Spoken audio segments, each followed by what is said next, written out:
شروع اللہ کے نام سے جو بہت مہربان نہایت رحم والا ہے۔ حضرت امام علی علیہ السلام کی خدمت میں ایک شخص آیا اور دست ادب کو جوڑ کے عرض کرنے لگا، یا علی، میرا ایک دوست تھا جس کا آج انتقال ہو گیا، لیکن وہ کافی دنوں سے ایسی ایسی باتیں کرتا تھا جس سے ہمیں یہ معلوم ہوتا تھا کہ شاید یہ مرنے والا ہے۔ تو کیا موت سے پہلے انسان کو پتہ چلتا ہے کہ انسان مرنے والا ہے؟ بس یہ کہنا تھا تو امام علی علیہ السلام نے فرمایا، اے شخص، یاد رکھنا، اللہ نے عالم ملکوت، عالم بیاں اور عالم ارواح کے بیچ میں ہر انسان کے لیے ملک الرویا رکھا،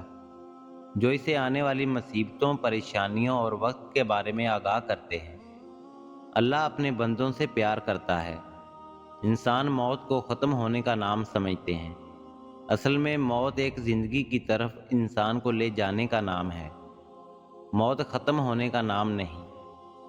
تبھی اللہ اپنے بندوں سے موت کا ڈر ختم کرنے کے لیے اسے الہامی خواب دکھاتا ہے،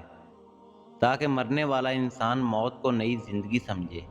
اور مرنے سے پہلے اپنی اصلاح میں لگ جائے، اپنے آپ کو بہتر بنانے کی کوشش کرے، اپنے گناہوں کی معافی مانگ لے۔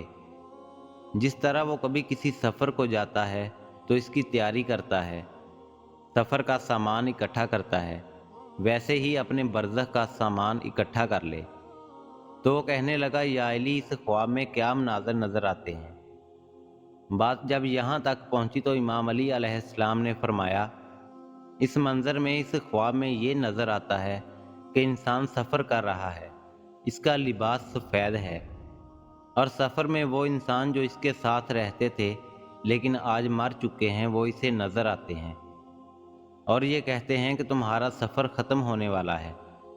جب انسان ان لوگوں کو دیکھتا ہے جو ان کے ساتھ پہلے رہتے تھے، وہ مرنے کے بعد بھی ختم نہیں ہوئے، تو انسان مطمئن ہونے لگتا ہے، اس کو موت سے ڈر نہیں لگتا۔ تو وہ کہنے لگا، یا علی، اگر کوئی ایسا خواب دیکھے تو اسے معلوم کیسے ہو کہ یہ الہامی خواب تھا یا شیطانی؟ امام علی علیہ السلام نے فرمایا،